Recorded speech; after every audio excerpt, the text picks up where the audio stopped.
Basi nasimama hapa kwa niaba ya wazazi wa Father Bruno Haule kutoka Madunda.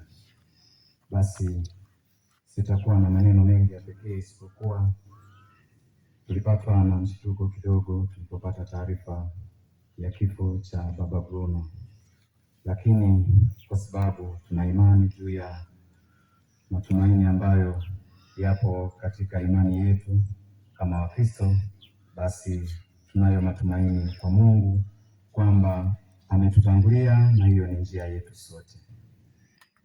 Neno zaidi ni neno la shukurani. Kwanza ni shukurani kwa Mwenyezi Mungu kwa yote ambayo anaona yanafaa kwetu na kutujalia mema mengi katika maisha yetu. Kwa hiyo sifa zote na shukurani zote ni kwa Mwenyezi Mungu. Lakini sehemu ya pili ya shukurani ni kwa wanadamu. Kwanza, Baba Askofu Mkuu, tunashukuru sana kwa yote ambayo umeyafanya, na kwa namna pekee kwa adhimisho la misa takatifu ya leo tunasema asante sana. Pili, tunashukuru Baba Askofu Kiando, Baba Askofu wa jimbo letu la Njombe, kwa kutuongozea ibada hii ya mazishi na kushiriki pamoja nasi katika tukio hili na yote ambayo umeyafanya katika nafasi mbalimbali, tunasema asante sana. Pia tunashukuru maabate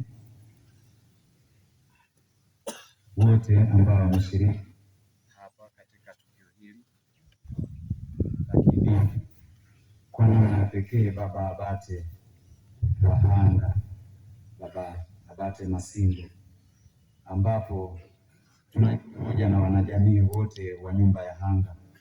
Tunajua sisi kama wazazi wa Bruno tulifanya sehemu kidogo tu ya malezi katika malezi yale ya awali, lakini baadaye alipoingia utawani tunajua amefanya malezi, na yote ambayo yamemfanya Bruno kufahamika na watu wengi ni kwa sababu ya malezi yenu, na mlichangia mambo mengi mpaka kufikia hatua hii ya sasa ambapo leo tunampumzisha katika safari yake ya mwisho.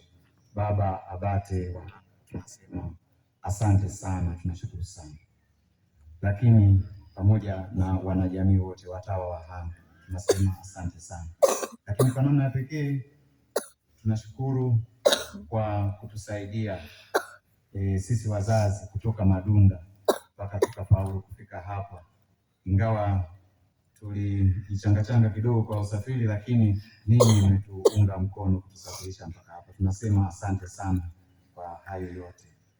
Lakini basi tunaomba tu tuendelee kusali pamoja kumwombea ndugu yetu, ili kama Mungu alimkuta katika hali ya mapungufu, basi mapungufu yake yaweze kusamehewa. Tusali, tuombeane na tuweze kubaki katika imani yetu katika Kristo kama tulivyofundishwa katika imani yetu toka siku zote. Basi sina la pekee isipokuwa asante sana. Raha ya milele umpe Bwana.